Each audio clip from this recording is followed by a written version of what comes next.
Hola a todos y todas, un caluroso saludo y bienvenidos de nuevo a Cosechando el Bambuco.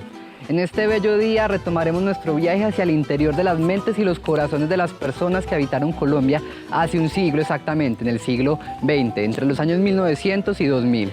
Vamos a intentar averiguar qué sentían estas personas, qué era lo que vivían y qué pensaban en esta época que trajo consigo muchos desafíos y también grandes avances para lo que fue Colombia. Y vamos a ver específicamente también cómo el bambuco influyó tanto en la vida de las personas como del país.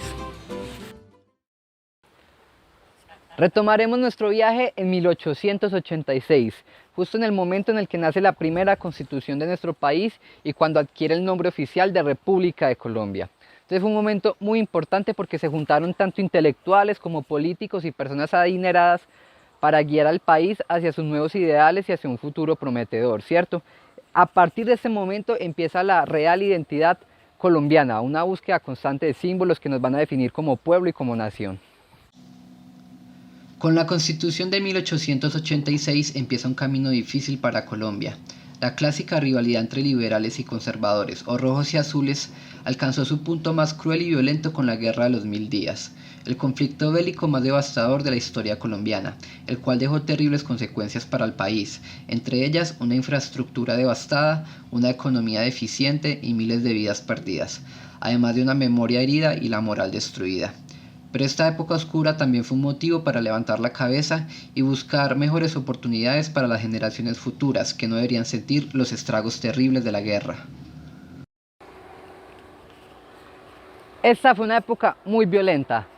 Existió la Guerra de los Mil Días, exactamente entre 1899 y 1902, entre Ecuador y Colombia buscando ampliar sus territorios, ¿cierto? Esta guerra realmente dejó muchos muertos y marca el principio de un siglo bastante violento, no solo para Colombia, sino para el mundo. Pero algo que hay que rescatar tremendamente es la labor de Pedro Morales Pino. Este hombre creó en 1897 la Lira Colombiana, la primera agrupación de música autóctona colombiana en la que tocaban bambucos y pasillos, que pudo viajar hacia Centroamérica y hacia Sudamérica exactamente en 1900, durante la Guerra de los Mil Días. Ellos hicieron esta labor titánica, casi una odisea, para poder viajar con su agrupación, que durante cada tramo del recorrido se iban quedando sin integrantes, incluso por estos mismos trajines que llevaba la guerra y tan difícil viaje en tal momento.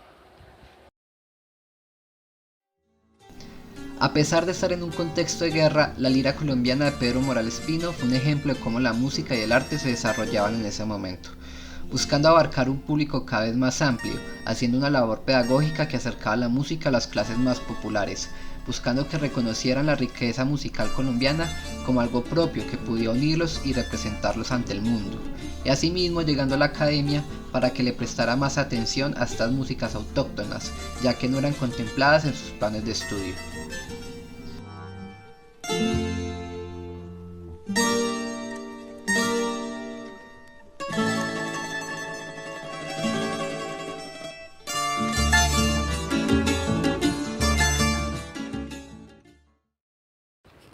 Empiezan entonces a discutir los intelectuales de la época como Rafael Pombo o Manuel María Samper sobre el origen del bambuco.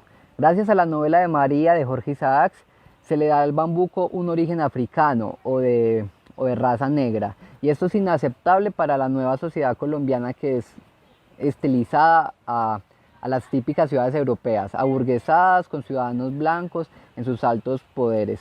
Entonces para ellos no es permitido que el bambuco, el nuevo himno o el nuevo género de música nacional, provenga de música negra o de este tipo de población tan marginada para la sociedad.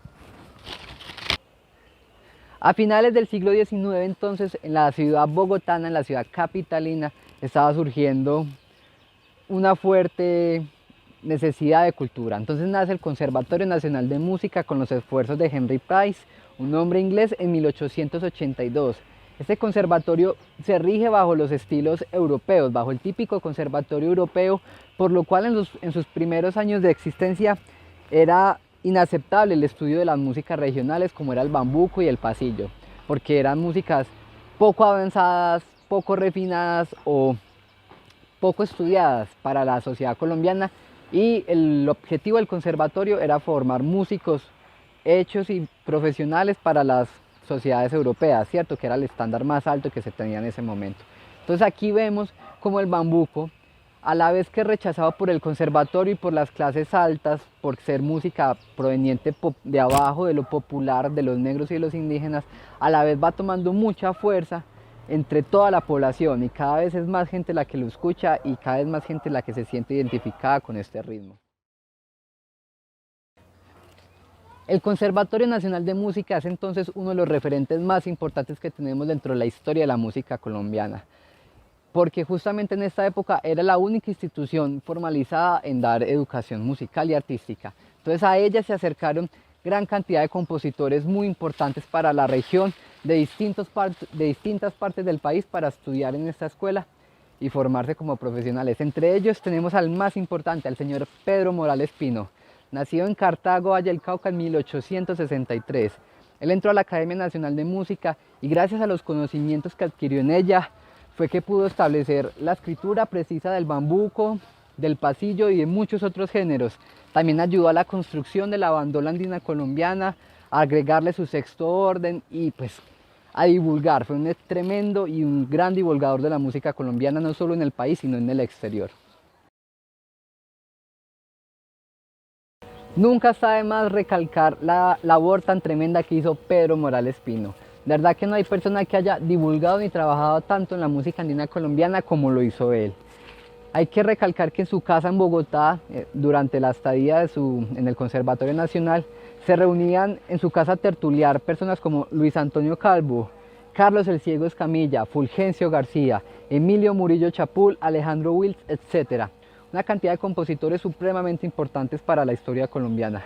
Y se reunían en la casa de Pedro Morales Pino a tocar con la lira colombiana, bambucos, pasillos, a crear y a escribir música de forma supremamente importante. Y no solo eso, Pedro Morales Pino también era recordado como un pedagogo fenomenal, ya que para cada sesión él hacía una historia de la obra que iba a interpretar, la explicaba tanto en su forma, como en su armonía, como en su historia. Esto lo hacía con el fin de que todos los músicos se compenetraran y entendieran perfectamente la obra para alcanzar el punto de interpretación más alto que pudieran. A él se debe el perfeccionamiento de la bandola. Agregó un sexto orden con la nota fa sostenido, con lo cual hizo más completo este instrumento. Su aporte a la música colombiana es esencial, pues a la tradición oral que existía hasta 1890 le sumó lo más importante para su desarrollo y universalización, la escritura. A cada ritmo le marcó su estructura precisa, que por lo perfecta fue acatada por todos los compositores en los años siguientes. Así, uno de sus aportes fundamentales fue haber llevado el aire del bambuco al pentagrama. Llegas con lo que hiciste y mis sospechas te asombran. Pero si no le quisiste, ¿por qué te pones tan triste cuando en tu casa le nombran?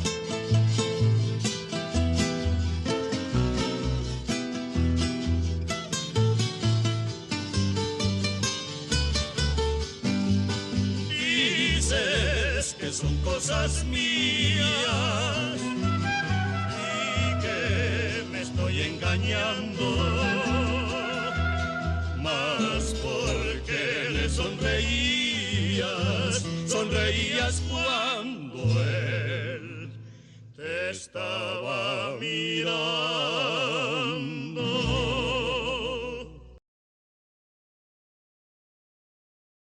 Ahora hablaremos de Emilio Murillo Chapul.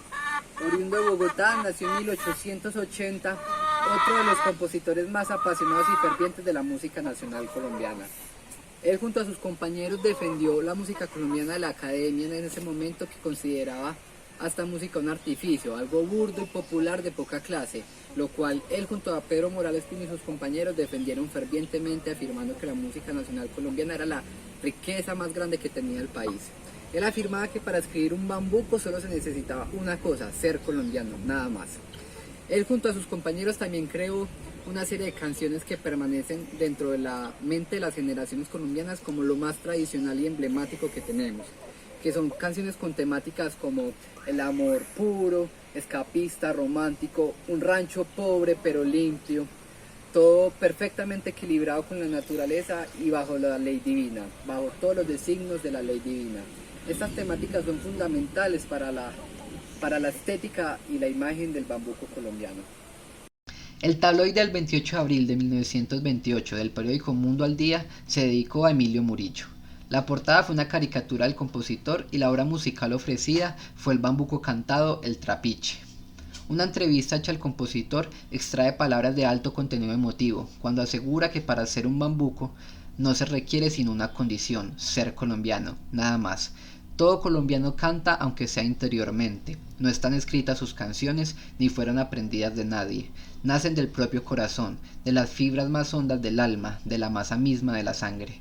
Se llaman bambucos o pasillos, son la voz de la patria, el grito del terruño, la bandera espiritual de Colombia.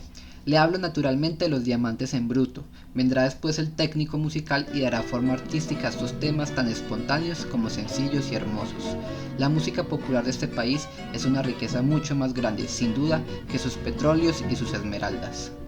Bajando de la montaña se oye de tarde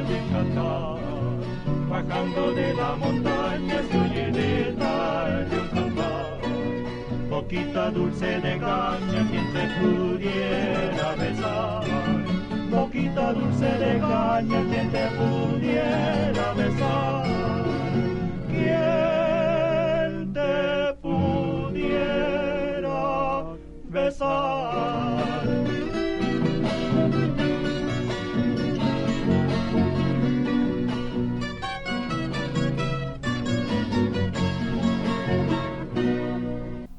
Murillo mismo señaló que algunas obras suyas partieron de piezas campesinas preexistentes, como el caso del guatecano. La posibilidad de que el campo colombiano estuviera inundado de ideas musicales listas para ser anotadas por un técnico no se materializó. Cuando emotivamente se asegura que Murillo fue uno de los músicos más preocupados por sacar del olvido nuestra música, o quien en sus composiciones había captado el espíritu de nuestro pueblo, se da una imagen errónea al compositor. En realidad la generación de Murillo creó la música que aseguraba estar reviviendo y rescatando.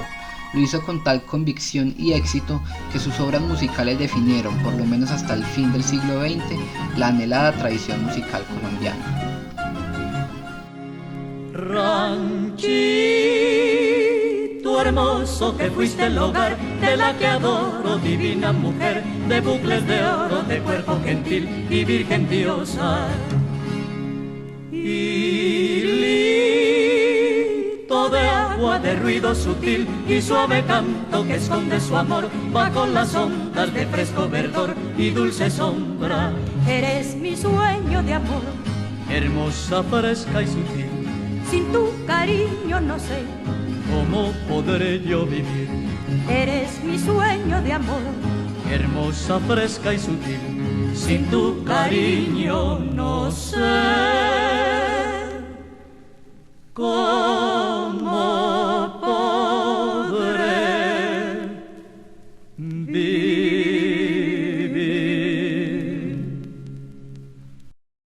Ahora hablaremos de Luis Antonio Calvo. Nacido en 1882 en Gambita, Santander, también discípulo de Pedro Morales Pino, ha sido uno de los compositores más prolíficos y completos que ha tenido la música andina colombiana. Es casi un mártir de la historia de la música colombiana, ya que nació de familia muy pobre, muy humilde y murió bajo condiciones de enfermedad graves. En la música de Luis Antonio Calvo se siente el dolor y la muerte, el sufrimiento y el olvido, pero también su lenguaje es el de los enamorados que se miran a los ojos, el de las casas con sus ventanas abiertas que traen recados de sus serenatas. Realmente el lenguaje de Calvo es uno de los perfectos ejemplos que tenemos del romanticismo nacional y su obra realmente es impecable en muchos sentidos. En palabras del maestro Emilio Murillo, nunca pudimos imaginar que el dolor y la inspiración pudieran llegar a producir un resultado tan decisivo en nuestro arte musical nacional. Luis Antonio Calvo, que se había contenido de cultivar las melodías que hemos convenido en llamar autóctonas, por fin comprendió que era un deber para Colombia elaborar obra con estos temas sometidos a la racha de odio, de burla, de hostilidad con que han sido mirados por los genios autoconsagrados que han explotado la educación artística en nuestro país. y en la soledad de su martirio comenzó a pulir las gemas de nuestras montañas, y elevando su espíritu a Dios, terminó con lo que puede llamarse la más alta culminación del esfuerzo colombianista musical.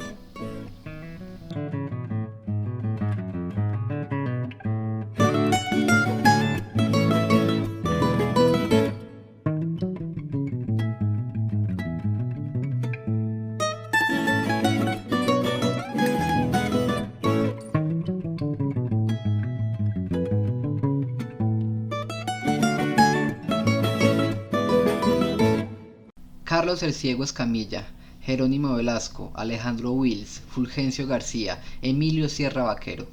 Si bien estos son pocos nombres para lo que fue la época dorada de la música andina colombiana, sin dudarlo son personajes de vital importancia e impacto para su tiempo, y serían los encargados de construir el camino que recorrerán las generaciones futuras. Gracias a su inmenso trabajo compositivo y de difusión de lo que ellos consideraban un símbolo de unidad popular, la música colombiana.